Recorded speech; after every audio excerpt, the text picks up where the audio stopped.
you. Yeah. Well, again, my name is Cruz. It's so nice to meet you guys. I just want to do a little background about me. I'm a music education student, so I want to be leading either choir, general music education, or piano studies. I started off as a pianist, and then when I came here my freshman year, that's when I really started singing. So it's been quite wonderful here. And this is my philosophy of classroom management. So my thesis is that I believe that classroom management becomes easier when the school community fosters self-worth and safety, both emotional, mental, and physical. These are my main principles that are in support of the thesis. First is positive classroom culture, then safety, and then self-worth. We'll be getting into that right now. First with positive classroom culture. So what's important to me is that right at the beginning of the year, we set up expectations that we have all agreed upon. Of course, I have some that are like non-negotiable. However, I think it's really important to let the students have some dignity in choosing their own rules so that it's not so hard for them to follow. And I also want to have fewer limits. I know in my high school, my teachers often had many limits, and that creates a lot of tension between the students and the teachers. And another thing that I would like to do is be invitational. And there are a few strategies that I have for being invitational. One of them is just to simply always greet the students at the door or whenever you see them by their name. I think knowing your students by your name is really important, by their name. It's another thing I went through is my teachers didn't know my name.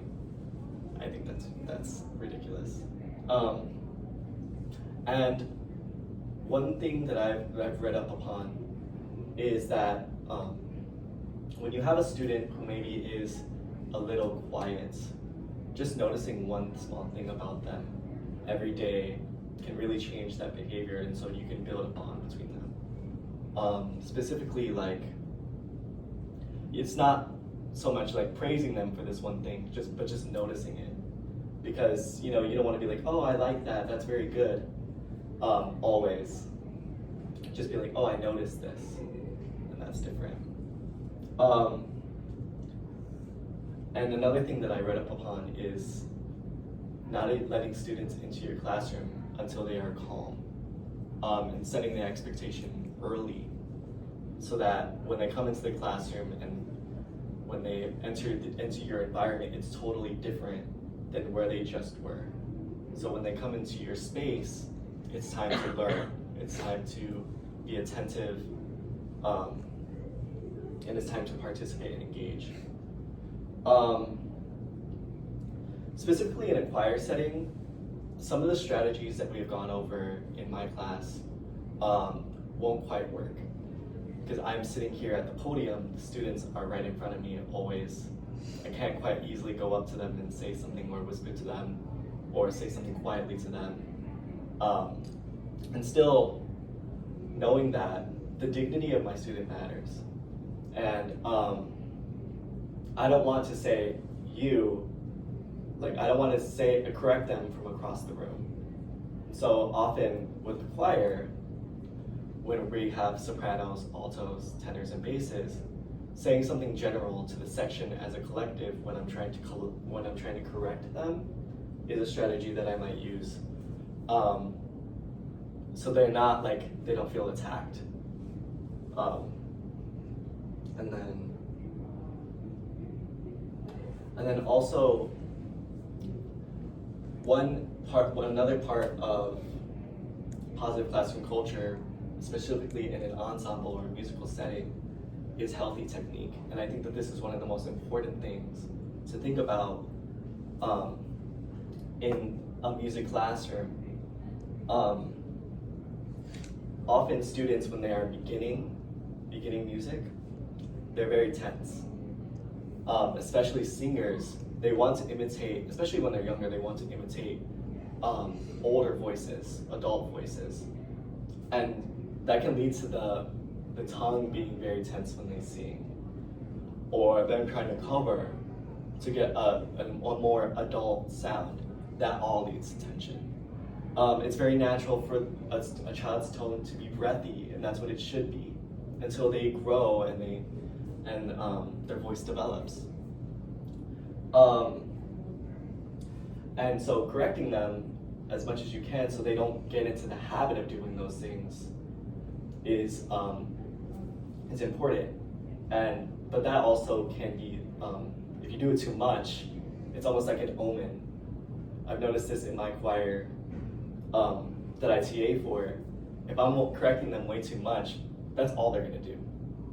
And if it's too specific, like I'm like, you're doing that, they're just gonna keep doing it. And so finding different ways to do it, like modeling the posture to the collective, not just saying specifically that person, but in general, the choir, make sure to have your shoulders down, massage your jaw, massage under your tongue, things like that, help encourage healthy technique without it being specific to just one person all the time.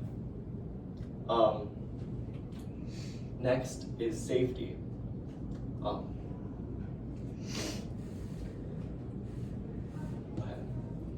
There are a lot of factors that children face outside of the classroom that affect their performance in the classroom. Basic needs, well, physical, emotional, and mental is one of them. I know that I can't always be there for them for everything, nor should I. However, it takes empathy to understand where they're coming from, where they just were before your class, how their day is going, how their week has been going. It's important to understand that so that, one, you can build a relationship with them, build a better bond with them, and two, so that you can adjust your lesson to accommodate them. When your basic needs aren't met, you're not thinking about, oh, I really want to focus in choir today. You're thinking about whatever else is happening in your life. So adjusting my concerns to my high standards is key.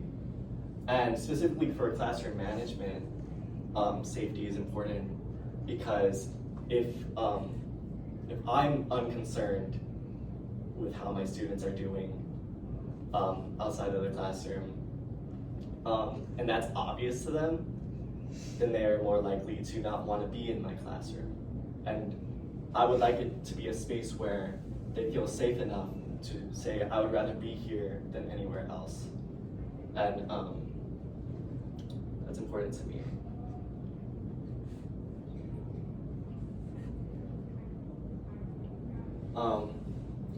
Another one is safe spaces.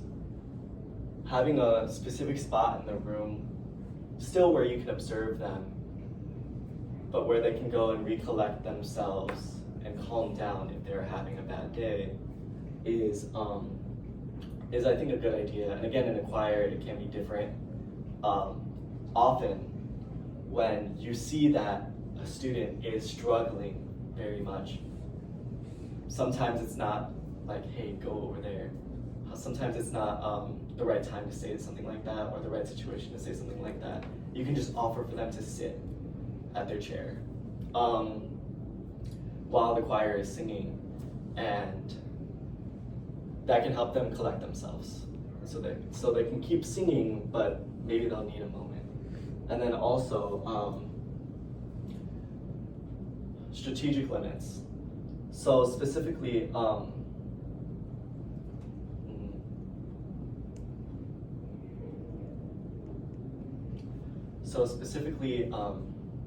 when we're talking about keeping a child, a student, when we're speaking about behavior, limits that are created because of our own needs sometimes don't cater to the student. So we have to think about what they need when we talk about limits. And sometimes a limit can actually make the student feel safer in your classroom than if there were no limits, if there were no rules at all. So something simple like hands to yourself, or yeah, something like that can, yeah, sorry, I lost my train of thought. Yeah, cool. Self-worth.